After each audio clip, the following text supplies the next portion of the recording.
Welcome to the Church and Culture Podcast, a weekly discussion with Dr. James Emery White on the latest trends happening in culture and where and how the church should respond. Jim is the founding and senior pastor of Mecklenburg Community Church in Charlotte, North Carolina, president of Serious Times, a ministry devoted to exploring the intersection of faith and culture, former professor of theology and culture at Gordon Conwell Theological Seminary, where he also served as their fourth president, and the author of more than 20 books. I am your host, Alexis Dry, and I can't wait to dive into this week's conversation. Hey everyone, and thanks again for joining us today. But before we get started, let me just tell you a couple of quick things. So first, this is going to be, sadly, our last episode of the year. I mentioned before that Jim is the senior pastor of a church called Mecklenburg Community Church, or MEC, that's in Charlotte, North Carolina, and I also happen to work at that church. And so, as you might imagine, Christmas tends to be an especially busy time of the year for those of us who work in ministry. So we're going to take the next 2 weeks off to gear up and then I guess wind down from this really important celebration. But we'll be kicking off a new year of the podcast on January 5th. So we hope you'll be back with us then. Second, I wanted to give you a quick warning before we begin today's conversation, just in case you're in the habit of listening to us with your young kids around. You might want to pop on some headphones or save this episode for a time when you're not with them, because today we're going to talk about Santa. Hopefully I didn't give it away. In case you need just a few moments to pause this, make any adjustments, I'm going to take advantage of this time to mention one more thing. And that's that today's topic was from a recent submission made by a Church and Culture podcast listener on the new forum that we added to the Church and Culture website, where you can recommend topics to hear Jim weigh in on. So thank you to that listener, and thank you in advance for the rest of you who are hopefully going to help shape our future conversations based on the topics and the issues that you're facing as you try to navigate faith and culture. Okay, hopefully that was enough time to make any adjustments you need to with your little ones. So we're going to go ahead and jump in. The crux of our listener's question has to do with the varying opinions as to whether or not Christian parents should, in a matter of speaking, do Santa with their kids. Now, Jim, you have written about this on the Church and Culture blog, and you've touched on it a few times, I think, from the stage at MEC. But before you weigh in with your opinion on that question, why don't you start by giving us some background on Santa, or rather, Saint Nick himself? Yeah, because you got to be careful, because if you just kind of do a Google search on the history of Santa Claus, you run across all kinds of things that may or may not be true. For example, the supposed history of how the angel got on top of the Christmas tree. I don't know if you've heard about that. The story goes that it all started with Santa having a really bad day. And he was getting ready for his annual Christmas Eve trip when 4 of his elves got sick. And then he found out that he didn't have enough toys. And then he went out and harnessed the reindeer, and he found that 3 of them were about to give birth and 2 had jumped the fence. And so he was about 5 reindeer short on top of the 4 elves and not enough toys. And then when he tried to load his bag on the sleigh, the bag broke and the toys went all over the place. And so that was too much. So to calm down, he went back inside to get some hot cider, and when he did, he accidentally dropped his glass, and then that broke into 1,000 little pieces all over the floor, and then right then the doorbell rang. It was a little angel with a great big Christmas tree.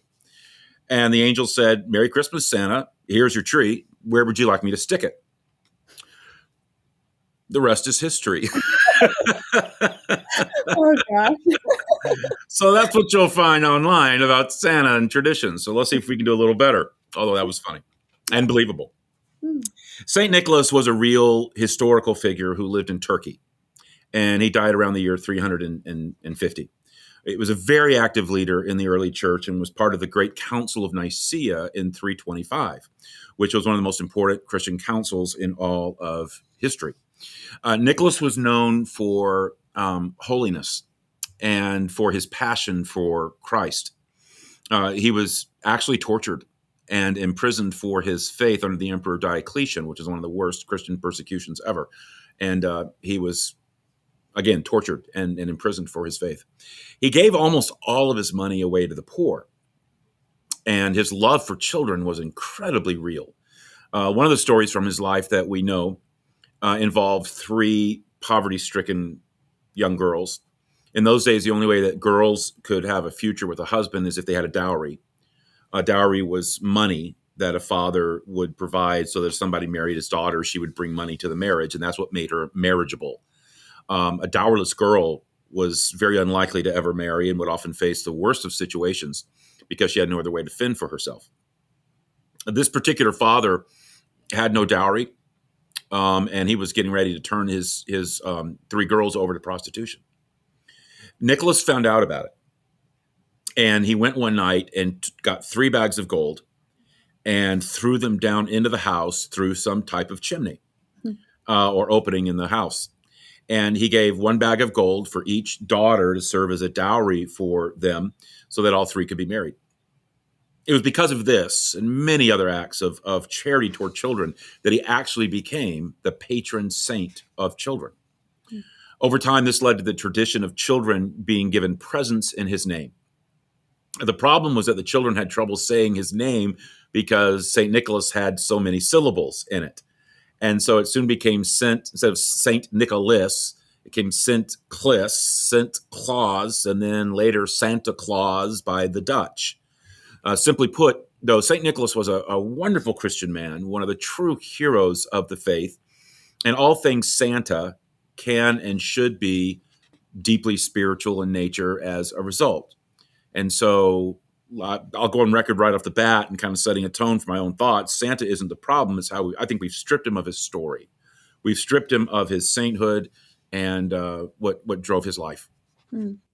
Well, I think that's a great point, because if we're going to transition now into the objections to Santa, it really isn't any objections to the historical Saint Nick that you mentioned, but more of all of the extra things that have been added to this caricature. The most common objection that I've heard is that if we let our kids believe in Santa, when they later find out that at least the mythical version of him doesn't exist, then what if they have a crisis of faith regarding God? So basically the thought process is that your kid's going to turn to you and say, you lied to me about Santa, so you must be lying to me about God too. Maybe not quite as dramatic as that, but that's at least the gist. So what are your thoughts on that? Well, yeah, more than a few parents might wonder whether to pass on the Santa story and all of its accompanying traditions and fun and games, particularly those who worry that if they tell their kids about Santa and eventually have to let their kids in on the secret, that, as you mentioned, that will undermine their child's trust in other things that they've been told are true, like the existence of God. Alexis, in all my years of pastoring, I've never had a single parent tell me this happened with them and their child. In all my years of living, I've never heard of this happening between a parent and a child. And I've talked with other pastors. I've never heard any pastor of any church ever say they had a parent come to them and said, because we did Santa, as you say, our child, and told them the truth, our child had a crisis of faith. Now, that's obviously not a scientific survey, but my goodness, it never once is that thing that you hear bandied about. Not a single instance that I've ever heard of in my life. My wife and I told our kids about Santa and embraced the tradition fully in our home. But, and this is important, we made sure we told them, why Santa did it. We gave them the background about how he loved Jesus and this. And even though we did the full Santa thing, but on the front end, before the big reveal, we made it clear that Santa did everything he did out of love for Jesus, and he did it to honor his birthday. We never separated the two. Santa was totally motivated by Jesus and he was just part of the birthday celebration. And at the end of the big reveal, at the time of that, we told them the secret in light of the fuller story of Santa and his love for Jesus, all rooted in history, all rooted in fact. There was no existential spiritual crisis. If anything, it resulted in deeper faith. They discovered there really was a Santa Claus who really did give gifts at Christmas, and that what parents did was in memory of Santa to keep his spirit and heart for Christ and for children alive. Well, another objection that I've heard, it doesn't have so much to do with the kids themselves as just the posture of the parents in telling about Santa Claus. And basically it's that, someone might say, well, telling kids about like the caricature of Santa is lying. And the Bible says not to lie. The ramifications of this have to be, no Santa, no tooth fairy, no nothing. But I don't know. What do you think about that objection? Yeah, I mean, we could get this into a whole parenting conversation, and when we're getting legalistic about lying, quite frankly. I'm not sure we're talking about lying, at least not in the deep sin of it and the nature of how it's portrayed as a sin, obviously for us in Scripture. I mean, when you manipulate someone with some things that aren't absolutely true because you're gearing them up to go to a surprise party, was that a sin? The sin of lying, or were you just setting them up for the celebration, setting them up for the surprise, setting them up for the fun and the joy of it? Um, I think with Santa, if anything, they find out that Santa is true and was a real person, and that we as parents kept his love for Jesus and love for children alive. It's more of a game that they're let in on, a game that they learn about, a way of celebrating and putting fun into it that they learn about. And again, I mean, I don't want to chase too much of a rabbit here, but if parents want to make that about that, be consistent. Yeah. Be consistent. There are many things a parent says to a child in light of their level of maturity and what they're trying to convey to them that are very appropriate to adapt to them, and maybe appropriate not to tell them the truth, actually, the full truth. It's not so much that, lying is that you're not telling them everything. And you may not be being entirely factual. I mean, a child is scared at night, for example, and the parent goes into their bedroom and comforts them by saying, nothing's going to happen to you, sweetheart. Mommy and daddy will always take care of you. You're safe. You're fine. Well, that's a lie, because you don't know. Yeah. You don't know. I mean, would it be better to say, honey, I know you're scared, and that's smart. You should be. Or a tornado really could hit our home. There could be a home fire. There could be a home invasion where people come in and tie mommy and daddy up, and it's awful what could happen. But we'll do our best to stay awake and try to stop it. Now you go to sleep now. Yeah. I just don't think the game of Santa, and it is a game with a spiritual lesson that is intended to enhance the celebration of the birth of Jesus, would fall into the lie category that the Bible is talking about in terms of the evil of that and the purposeful deceit of that. Not when it's rooted in history and something parents continue on in his name and memory for the sake of the kids and for the sake of Jesus. Mm.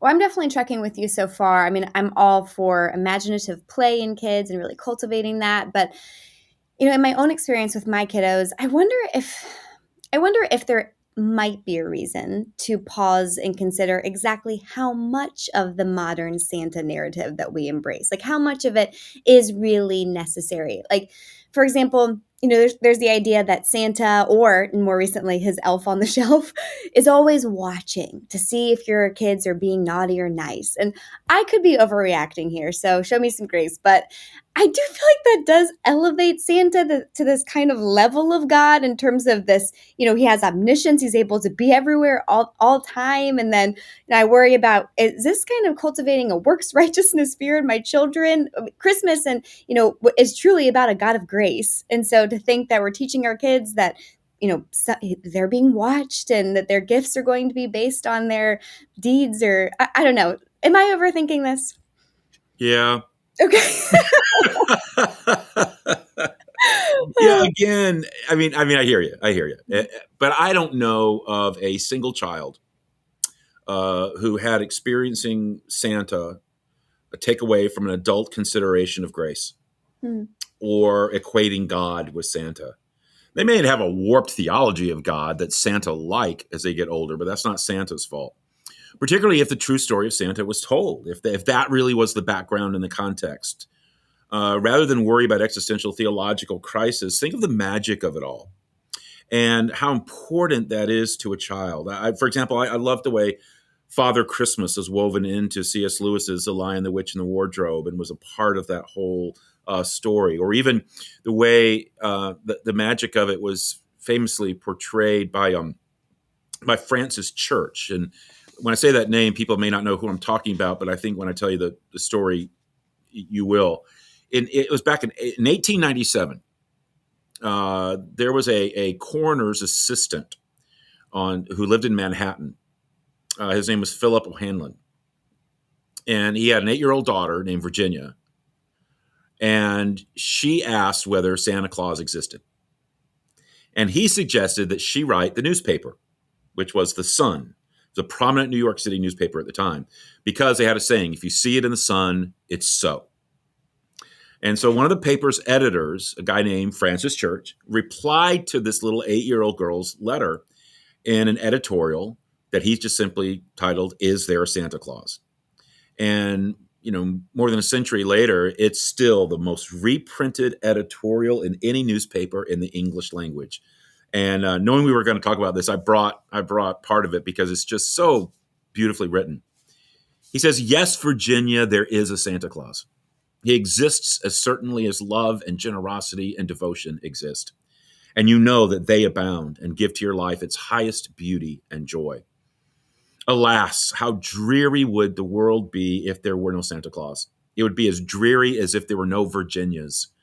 There would be no childlike faith then, no poetry, no romance to make tolerable this existence. We should have no enjoyment except in sense and sight. The eternal light with which childhood fills the world would be extinguished. No Santa Claus? Thank God, he lives, and he lives forever. 1,000 years from now, Virginia, may 10 times 10,000 years from now, he will continue to make glad the heart of childhood." I've always loved that.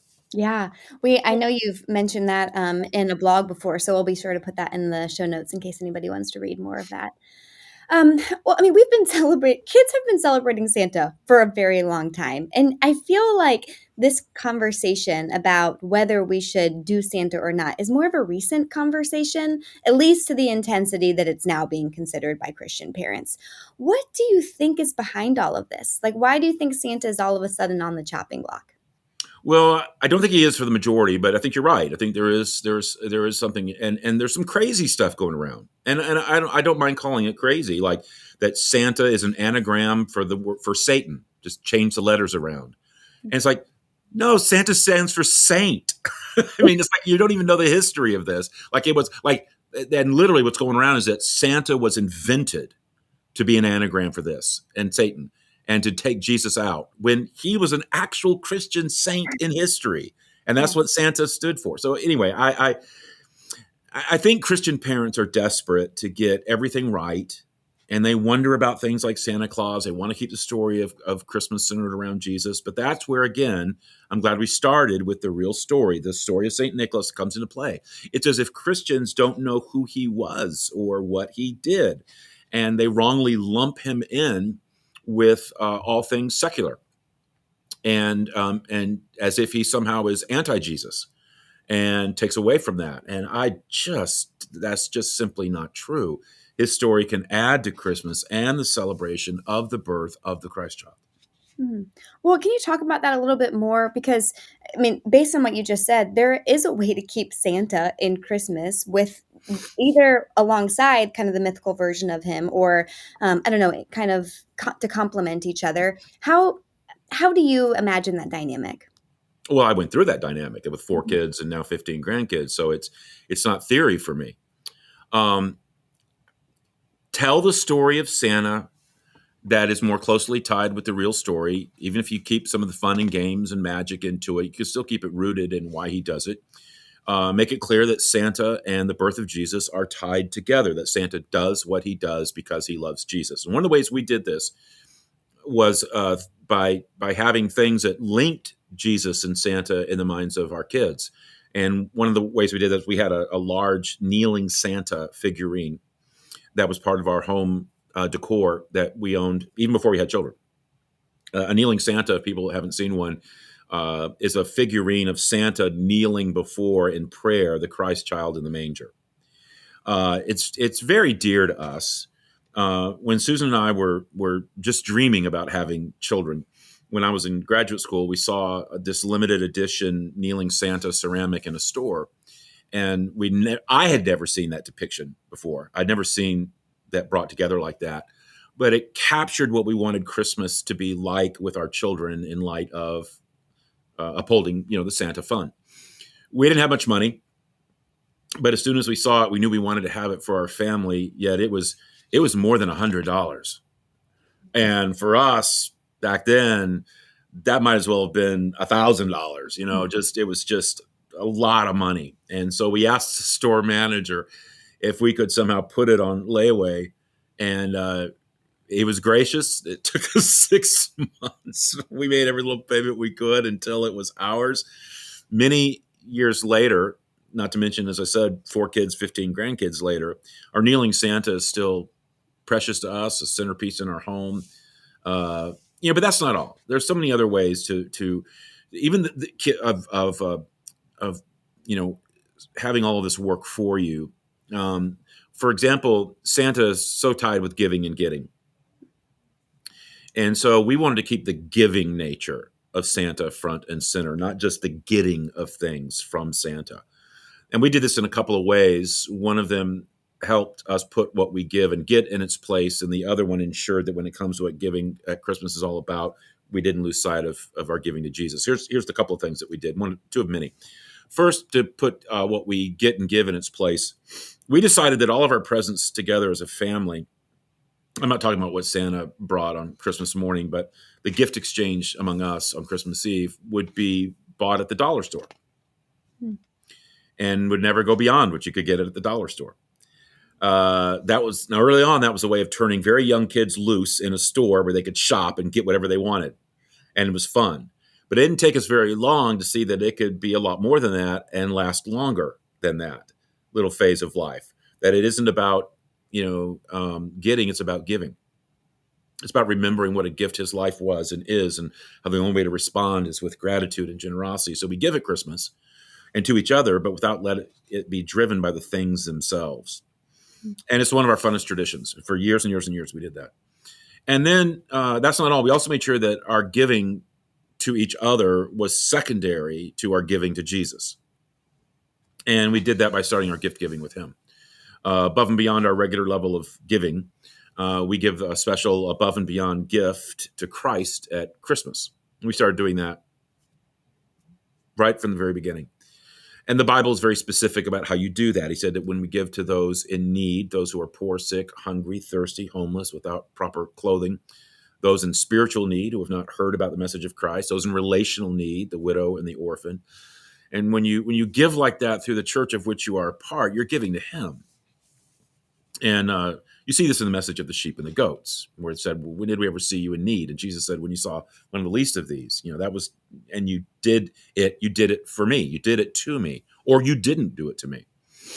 And of course, as you know, here at MEC, we have our annual Giving to Christ at Christmas effort. And the idea is very simple. We give gifts in celebration and honor of the birthday of Jesus, so we should begin our gift giving with him. So every Christmas, we kind of rally each other as a church, and we encourage each other to give the most generous one-time gift we can above and beyond our normal giving as a direct gift to Christ himself at Christmas. And the money is then used specifically for things that reflect the heart and mission of Christ. And that's always had 3 main components. I mean, the poor, those, and then second, those in crisis or immediate need, specifically the widow and orphan, and then the church's mission to tell others about Jesus. Modeling that to our kids has done more to bring Christ into Christmas than almost, anything else that we've done.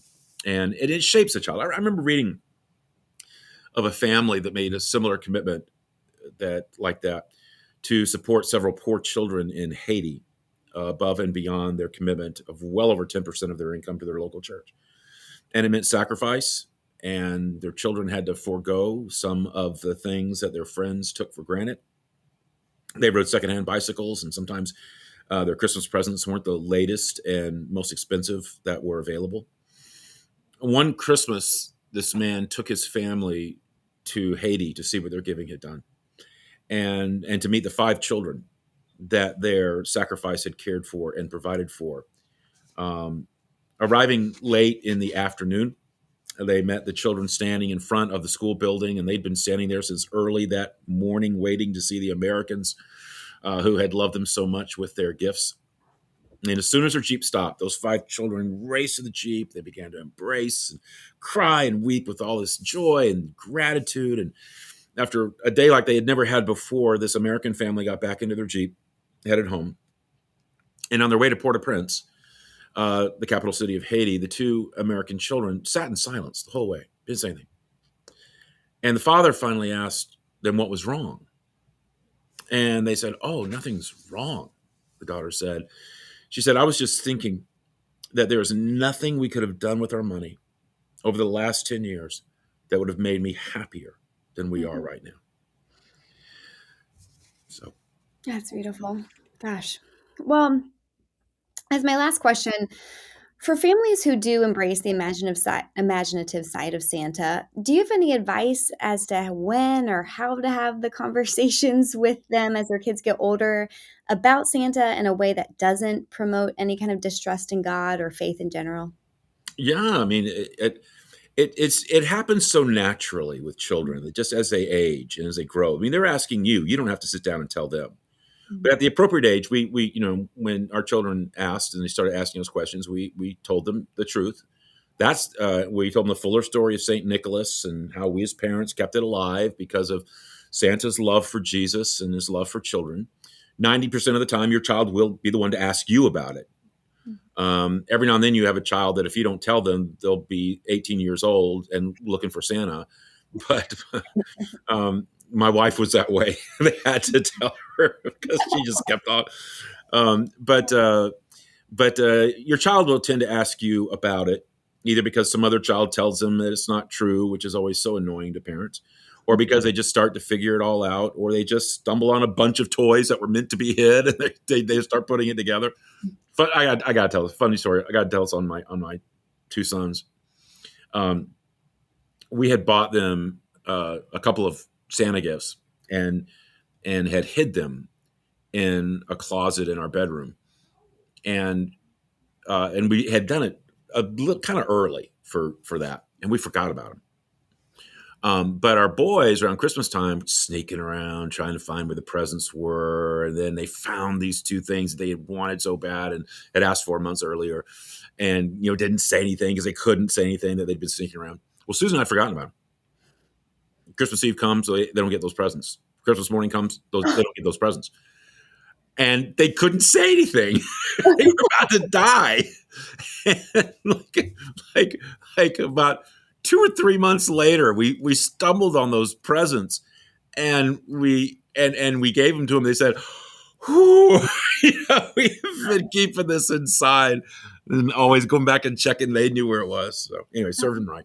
But when they ask, when your children ask, tell them as they age and be truthful. That's the time you don't want to lie just to keep up the fun for yourself. No. When they ask, tell them. And again, I found that this just isn't the big crisis that parents think it's going to be. The irony is that it wasn't for them. It's funny when you talk to a parent. So was it a crisis for you? Well, no, it wasn't a big deal. And so for some reason, parents think that when they're the parent for their kid, they're going to screw them up for life. It probably, and here they are as Christians handling it 10 times better than probably their parents did. And in light of the faith that they're passing on to their kids. So it's just not going to be the big deal that so many parents feel. Yeah. Well, no better way to finish the year than talking about Santa. This has been such a great year. Thank you, Jim, for all of the topics that you've tackled this year. And really, thank you so much to all of our listeners. We have so many just faithful listeners who make this podcast just a regular part of their routine. And I hope that's because this has served you. Thank you for all the times that you guys have shared this, or the friends or family that you've clued into about the podcast. We really appreciate it. This is a pleasure to do this, and we're so glad that it's serving you. And we're excited to do this for another year. So, like I said, we're going to take the next 2 weeks off. But hopefully you will join us back in the new year, and you can look forward to hearing from us again on January 5th. So until then, have a wonderful Christmas, and we'll see you in the new year.